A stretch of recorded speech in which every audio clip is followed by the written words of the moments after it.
کسی شخص پر، لڑکا یا لڑکی ہے، مرد عورت، کسی کے اوپر جنات کا سایہ ہے، جنات کا سایہ ہے، تو اس کو دور کرنے کے لیے، اس سے جو ہے وہ بچنے کے لیے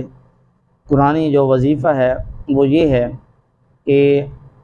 اول آخر درود پاک پڑھنا ہے، اور اس کے بعد سورہ فاتحہ، سورہ فلق، سورہ ناس، سورہ اخلاص اور آیت الکرسی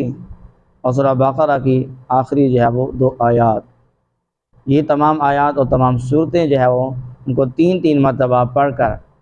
جو ہے سایہ زدہ شخص کے اوپر جو بھی ہے اس کے اوپر جو ہے وہ دم بھی کرنا ہے، اور پانی میں بھی دم کر کے پانی کے جو ہے اس کو پلانا بھی ہے، اور اس کے منہ کے اوپر چھینٹے جو ہے وہ مارنے ہیں۔ تو اس طرح انشاءاللہ عزیز عمل جاری رکھیں گے تو بہت جلد جو ہے وہ یہ جو سایہ ہے وہ جو ہے وہ ختم ہو جائے گا، اور مریض جو ہے وہ صحت یاب ہو جائے گا۔